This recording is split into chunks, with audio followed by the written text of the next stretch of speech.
Благодатная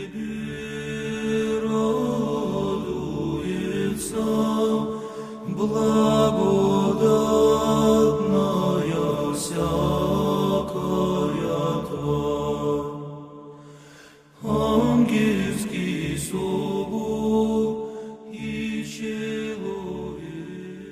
Joseph fut emmené en Égypte. Potiphar, dignitaire de Pharaon et grand intendant, un Égyptien, l'acheta aux Ismaélites qui l'avaient emmené là-bas. Le Seigneur était avec Joseph et tout lui réussissait. Il vivait dans la maison de son maître, l'Égyptien. Ce dernier vit que le Seigneur était avec Joseph et faisait réussir tout ce qu'il entreprenait. Joseph trouva grâce aux yeux de son maître qui l'attacha à son service. Il lui donna autorité sur sa maison et remit entre ses mains tout ce qu'il possédait. Dès que l'Égyptien eut confié cette charge à Joseph, le Seigneur bénit sa maison à cause de Joseph, et la bénédiction du Seigneur s'étendit sur tout ce que possédait l'Égyptien, sa maison et ses champs. Il abandonna entre les mains de Joseph tout ce qu'il possédait, et ne s'occupa plus de rien, sinon de la nourriture qu'il prenait. Joseph avait belle allure et il était agréable à regarder. À quelque temps de là, la femme de son maître leva les yeux sur Joseph et dit « Couche avec moi ».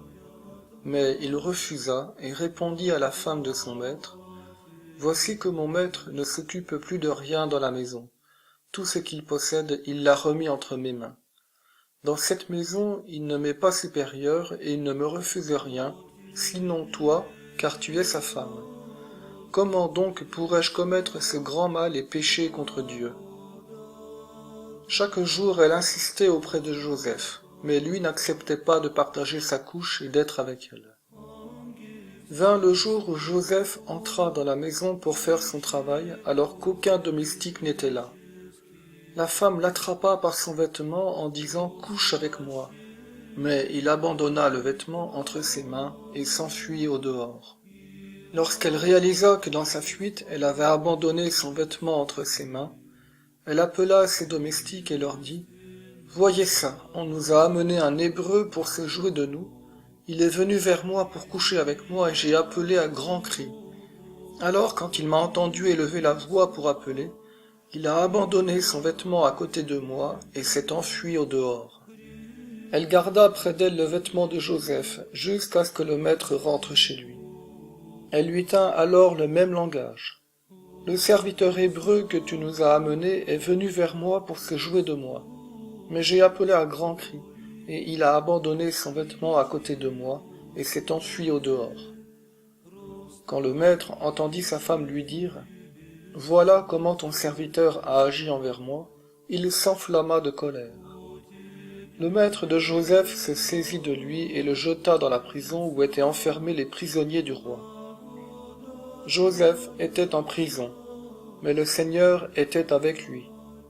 Il lui accorda sa faveur et lui fit trouver grâce aux yeux du chef de la prison. Le chef de la prison remit entre les mains de Joseph tous les prisonniers. Tout ce qui se faisait, c'est Joseph qui le faisait faire. Le chef de la prison ne s'occupait en rien de ce qui était confié à Joseph, car le Seigneur était avec lui, et ce qu'il entreprenait, le Seigneur le faisait réussir.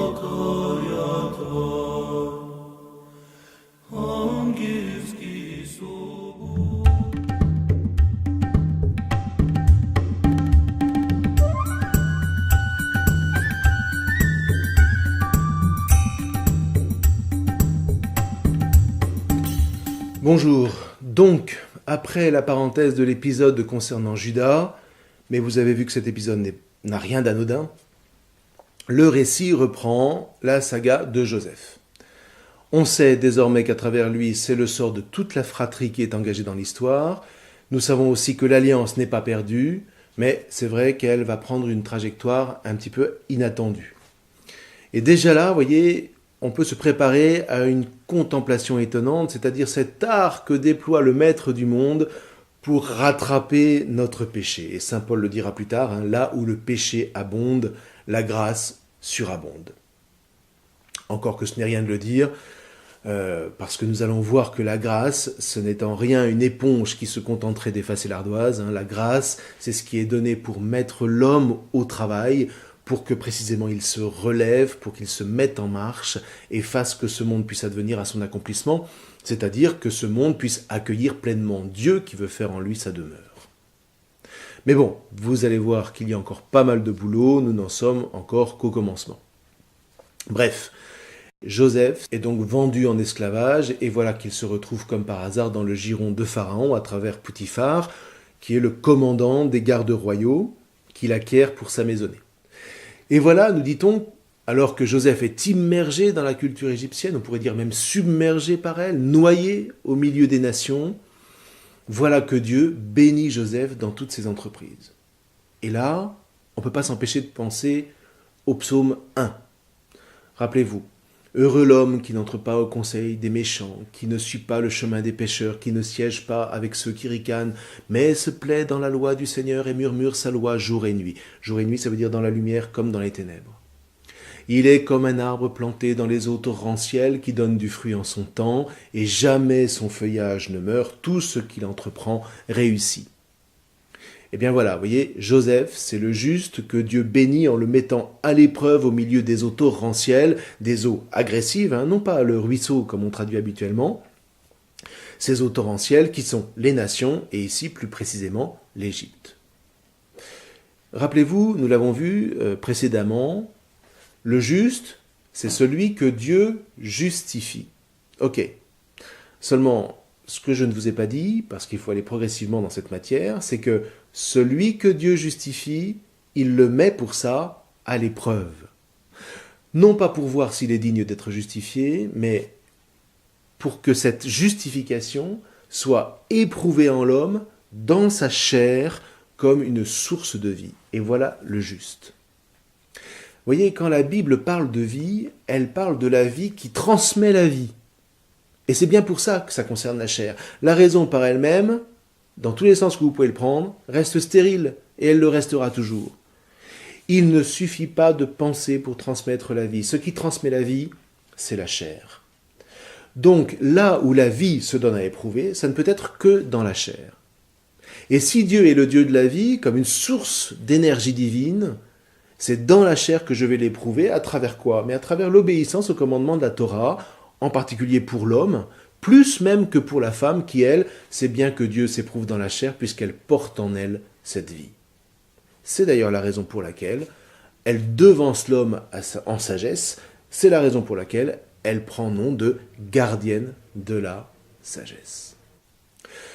Alors vous me direz, d'accord, l'homme doit obéir au commandement de la Torah. Seulement, à l'époque de Joseph, la Torah n'est pas encore écrite. Alors, mais précisément, vous voyez, pour que la Torah ne soit pas le fruit d'une simple idéologie d'intellectuel, il faut d'abord passer par la chair. Il faut se laisser enseigner par Dieu, alors peut-être d'une manière un peu charismatique si vous voulez, mais c'est précisément la raison pour laquelle on va parler ici des pères.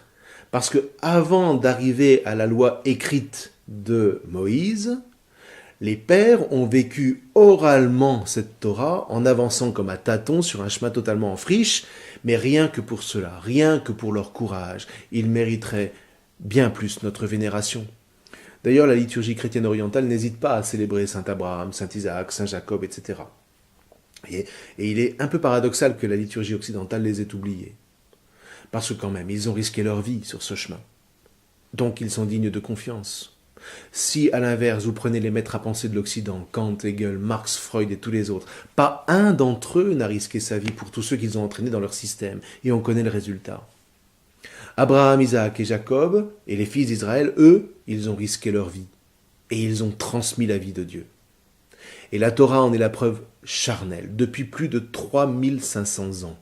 Et ça, c'est un fait que personne ne peut effacer, même si les nations, dans leur aveuglement idéologique et gravement pécheur, tentent par tous les moyens de le faire disparaître. Donc, nous choisissons de nous mettre à l'école de ces pères, qui ont eu l'humilité de nous léguer leur expérience pour nous inviter à prendre avec courage la route avec eux. C'est une route éprouvante, parce qu'elle engage la chair, mais c'est une route de vie. Et il ne faudra jamais l'oublier. C'est une route d'espérance, qui n'est rien de moins que la route que Dieu trace, parce que c'est la route qui mène à Dieu. Donc, que va apprendre Joseph ? Eh bien, lui qui était tellement insupportable quand il était planté au milieu de ses frères, il va d'abord apprendre l'humilité. Et c'est à ça qu'on reconnaît le vrai juste. Non pas à ce qu'il serait d'emblée parfait, mais à ce qu'il accepte d'emprunter avec Dieu le chemin de la justice qui passe nécessairement par l'humiliation au cœur de laquelle il ne lâche pas la main de Dieu, qui seul le justifie. Et là, nous sommes au cœur de ce qu'on appelle l'élection. Vous voyez, l'élection, ça n'est certainement pas un privilège. Satan voudrait nous le faire croire. Et de ce point de vue-là, les tentations du Christ au désert sont lumineuses. Vous voyez, les tentations du privilège se résument en 3 pièges. D'abord, ne plus se nourrir de la parole de Dieu et se contenter des plaisirs de la nourriture matérielle. Deuxièmement, vouloir mettre Dieu à sa botte pour annexer à soi le pouvoir. Troisièmement, adorer le monde et ses mensonges plutôt que d'adorer la source de la vraie vie. Or, redisons-le, l'élection, c'est d'abord et avant tout une renonciation à ses privilèges, à tout privilège. Or, l'épreuve est là. Une épreuve qu'il ne saurait être question pour l'élu d'éviter, tout au contraire, il doit d'autant plus l'affronter que c'est Dieu lui-même qui l'y convoque. Vous voyez, pour nous en convaincre, rappelons-nous dans l'Évangile, qui pousse le Christ au désert ? C'est l'Esprit Saint. Et là, il nous faut avoir le courage de vraiment dire les choses, au risque de choquer dans un premier temps. Qui soumet à la tentation ? Qui met à l'épreuve ? C'est le même mot en grec, c'est peirasmos. C'est Dieu. Et qui Dieu met-il à l'épreuve ? Son élu. Et vous voyez, si certains parlent d'une erreur de traduction dans le Notre Père, elle n'est pas là où l'on croit d'habitude. Oui, Dieu soumet à la tentation. Et croyez-moi, ça vaut mieux pour nous que ce soit lui, parce que, à ce moment-là, on peut être sûr que ce n'est pas pour le plaisir de nous voir tomber.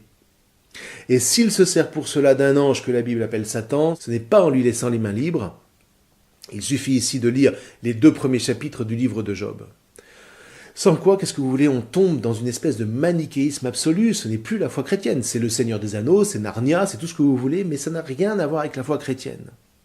Parce que lorsque Dieu soumet à la tentation, lorsqu'il met à l'épreuve son élu, il lui donne en même temps la force et la grâce de ne pas y succomber.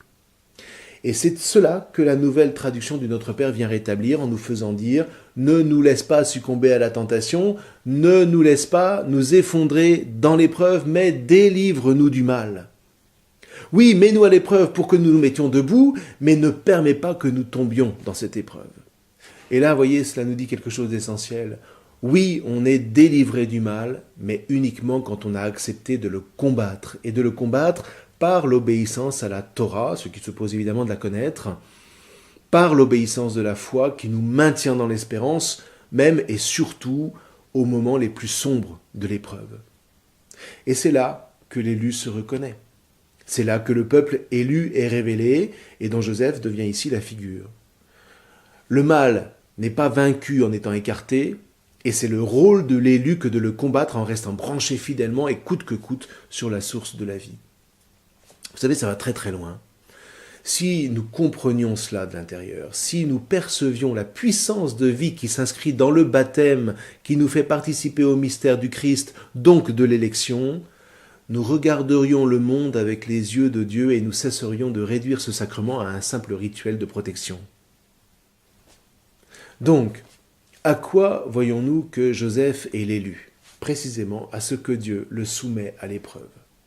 Et si Dieu éprouve, redisons-le encore, ce n'est pas pour voir tomber son élu, mais c'est pour le faire aller au-delà de lui-même. C'est pour le libérer du mal, afin qu'il communique au peuple tout entier cette liberté, c'est-à-dire la volonté de puiser en Dieu la force de vaincre le mal et de faire ce qui est bien. Comme le dit très bien le psaume 37, il ne suffit pas d'être libéré du mal, il faut aussi faire le bien. Donc, Dieu n'éprouve pas pour le plaisir de casser. La preuve, c'est que tout ce que fait Joseph réussit. Seulement cette réussite s'accompagne d'un chemin d'humilité qui nous fait reconnaître le véritable juste. Il réussit, mais c'est toujours au nom de Dieu. Alors c'est vrai, tous les justes ne font pas carrière comme Joseph, c'est entendu. Mais justement, là où l'historiographie montre un Joseph Aménophis qui a réussi dans la vie, la Bible, elle, va nous montrer un Joseph fils de Jacob qui a réussi sa vie, et qui va sauver ses frères de la descente infernale dans laquelle leur acte fratricide les avait plongés. Donc, bien comprendre l'itinéraire de la justification, et il n'y en a pas d'autre, Dieu fait passer son élu par un chemin d'épreuve, un chemin d'humiliation, pour briser les illusions fausses qu'il peut avoir de lui-même, pour le relever et pour lui révéler la véritable force qui fait de lui un juste. C'est tout le chemin évangélique tracé par Jésus lorsqu'il proclame « Celui qui s'élève, c'est-à-dire qui s'élève par soi, sera abaissé, c'est-à-dire par Dieu. Et qui est abaissé, Dieu le relèvera. » C'est l'accomplissement du « va vers toi », du « lech lecha » d'Abraham. Et donc, Joseph, tout comme ses pères, va devoir apprendre ce qu'être élu signifie. Face à la jalousie de ses frères, vous savez, la pire épreuve vient toujours par ceux à travers qui nous ne voudrions pas qu'elle vienne. Donc, face à la jalousie de ses frères, comment réagira-t-il? Se vengera-t-il? Mais alors il ne serait que Caïn ou Ésaü ou Saül. À Joseph d'apprendre, à Joseph d'écouter, d'obéir à Dieu qui le choisit comme charnière pour que naisse Israël, comme un peuple à la suite de Moïse. Et c'est tout. Après cela, Joseph va disparaître. Il n'est pas roi, il ne sera pas roi sur Israël, pas plus qu'il n'est roi sur l'Égypte. La royauté sur Israël sera donnée à Juda. Disons les choses autrement. Vous voyez, jamais on ne parlera du Dieu d'Abraham, Isaac, Jacob et Joseph, mais toujours du Dieu d'Abraham, Isaac et Jacob. Joseph, de ce point de vue, ce n'est pas tout à fait un patriarche. Quelque part, il n'est que fils. Il est un frère au milieu de ses frères, mais c'est un fils charnière, un sas entre les patriarches et Moïse. Et avec lui va commencer cette relation ambiguë d'Israël avec l'Égypte, d'Israël avec les nations, une histoire qui est marquée par la compétence inégalée d'un sémite à la tête d'un peuple qui n'est pas le sien, et en même temps l'histoire du peuple d'Égypte qui refusera d'abriter les fils d'Israël qui sont en son sein, un peuple dont Joseph précisément est issu, et qui est le peuple élu. À bien y réfléchir, vous savez, la situation aujourd'hui n'a pas tellement changé, que ce soit vis-à-vis d'Israël ou vis-à-vis de l'Église. Donc, bien comprendre que nous sommes ici à l'articulation entre le livre de la Genèse et celui de l'Exode, et même le livre de la Genèse avec toute la Torah, qui établit donc les fondements de la vie du peuple de l'Alliance, à la fois élu au milieu des nations et rejeté par les nations. Ce peuple porte dans sa chair le signe de l'élection, qui n'a jamais été démenti, et plus il est rejeté, et plus il se reconnaît comme le peuple élu. Ce qui ne veut pas dire qu'il faut le rejeter pour qu'il soit le peuple élu, parce que cette vision a provoqué le pire génocide de l'histoire humaine. Non, tuer l'élu, c'est dramatique parce que c'est perdre avec lui la bénédiction. Rappelez-vous ce que Dieu disait à Abraham. « Je bénirai ceux qui te béniront, je maudirai ceux qui te maudiront. » C'est au chapitre 12 de la Genèse. Donc il faut au contraire bénir le peuple élu pour recevoir par lui la bénédiction de Dieu. Et là, Dieu attend de pied ferme les nations.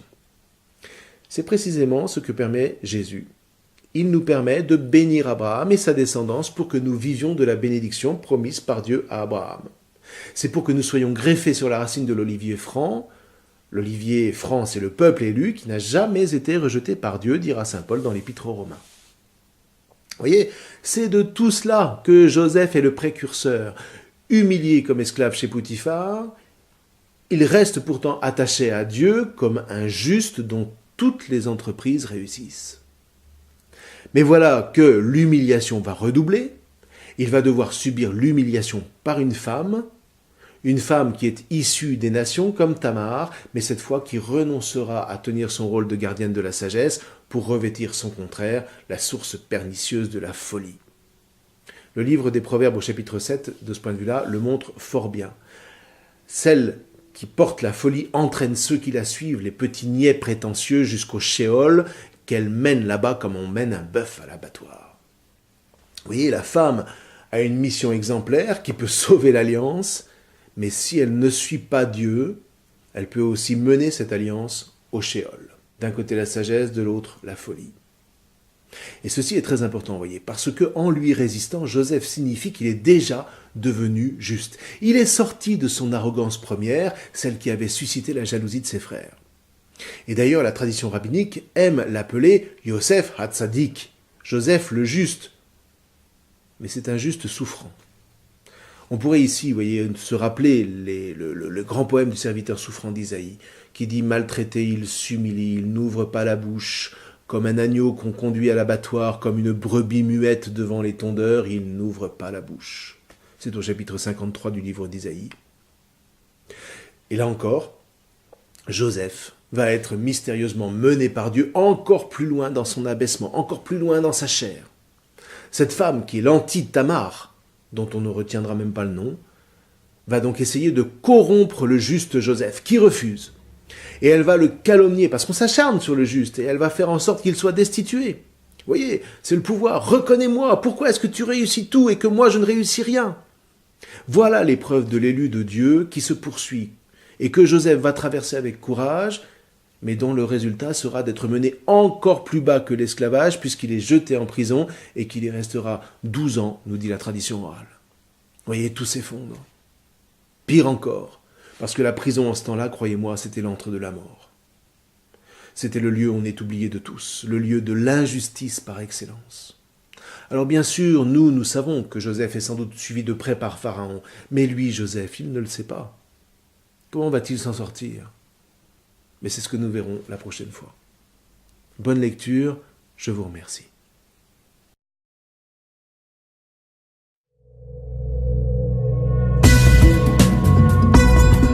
Harry IV, la véritable démonstration sur la manière dont les pyramides ont été construites.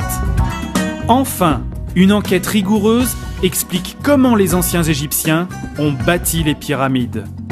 Une découverte extraordinaire révèle qu'elles n'étaient pas construites avec 200 000 ouvriers ou des extraterrestres. Selon les archéologues, les pierres taillées viennent des carrières toutes proches, tirées sur des traîneaux, hissées sur des énormes rampes et ajustées par une armée de travailleurs. Hisser du sol un bloc de 30 tonnes requiert la force d'au moins 1200 hommes. Ils auraient construit une rampe, droite ou circulaire, de plus d'1 kilomètre de long, qui demande plus de matériaux que la pyramide elle-même. Et ils finissaient dans une sorte d'embouteillage jusqu'à ce que chaque bloc soit en position. Or, des récentes études scientifiques ont découvert la présence d'éléments artificiels dans les pierres des pyramides. Ils trouvèrent les traces d'une réaction chimique, plus précisément une géosynthèse, c'est-à-dire la fabrication de minéraux par la chimie. Ainsi, les Égyptiens ont construit les pyramides en utilisant une pierre artificielle, parfaitement identique à une pierre naturelle. Les blocs de calcaire ont été moulés sur place. Un chercheur français, le professeur Joseph Davidovits, chimiste, expert en géopolymères et en ciment ancien, a résolu l'énigme. Il a découvert la vérité en trouvant des bulles d'air et des fibres piégées dans un calcaire de la Grande Pyramide. Il a découvert des coquillages fossiles en désordre, mélangés, au lieu d'être normalement en couche sédimentaire horizontale. Il a confirmé l'existence d'une technique oubliée, grâce à la stèle d'Irtisen, qui se trouve au musée du Louvre. Et aussi, à l'aide des vaisselles de pierres énigmatiques découvertes dans le labyrinthe sous la pyramide de Saqqara. Le mystère est finalement élucidé lorsqu'il découvre des hiéroglyphes sur une ancienne stèle de l'île de Séhel, près d'Assouan, au milieu du Nil. Elle contient la formule chimique utilisée par le grand prêtre Imhotep pour créer les pierres de la première pyramide de l'histoire, la pyramide à degrés de Saqqara. En utilisant cette formule et cette technologie de pierre Harry IV, professeur Davidovits a reproduit plusieurs blocs de calcaire dans son laboratoire à Saint-Quentin, en Picardie. Il ressemble exactement à un calcaire naturel. Le grand Imhotep, l'alchimiste, maître architecte du pharaon Djoser, fabriqua les blocs de pierre et bâtit la première pyramide de Saqqara. Il inventa la technologie de pierre Harry IV. Et voici comment. À proximité des pyramides, des réservoirs ont été creusés dans le calcaire tendre le long du Nil, formant des bassins pour produire du béton calcaire. Les ouvriers commencent par désagréger la pierre friable avec de l'eau venant du Nil. Ils inondent les canaux pour former une boue avec de l'argile. Ensuite, du carbonate de sodium, appelé sel natron, est versé. Ce sel est une substance très réactive. Il est mélangé à de la cendre, riche en oxyde de calcium venant de palmiers brûlés. Quand elle est ajoutée à l'eau, la mixture forme de la soude caustique qui va provoquer une puissante réaction chimique. Puis les ouvriers ajoutent plus de gravats de calcaire et un autre sel, le chlorure de magnésium, appelé carnalite, pour baisser le pH. Après évaporation de l'eau, le béton est prêt. La pâte de calcaire est ramassée dans des paniers pour être transportée vers les pyramides. Les fouilles archéologiques ont montré que seulement 2500 personnes ont travaillé sur le chantier. En fait, la théorie de la pierre réagglomérée n'a pas besoin de plus d'ouvriers. Avec l'aide de rampes en bois et des assises déjà en place, des hommes portent un panier et versent le contenu dans les moules. Puis, le béton de calcaire est compacté et mis à durcir. Des moules en bois ont été préparés. Ces moules sont enduits de graisse pour aider au démoulage du bloc une fois durci. Le mélange est damé dans un moule, comme on tasse la terre avec la technique du pisé, donnant un calcaire réaggloméré, dur et dense. Les ouvriers se tenaient dans le moule, pilonnant la matière humide avec un pilon en bois, tassant le tout contre le bloc voisin déjà en place, produisant ainsi un joint très fin. C'est ainsi que les successeurs d'Imhotep ont bâti les millions de blocs de la pyramide de Khéops, l'une des 7 merveilles du monde antique. La technologie Arikat dévoile une solution logique et simple à ce mystère qui embarrasse l'égyptologie depuis des siècles, montrant comment les pyramides ont vraiment été bâties.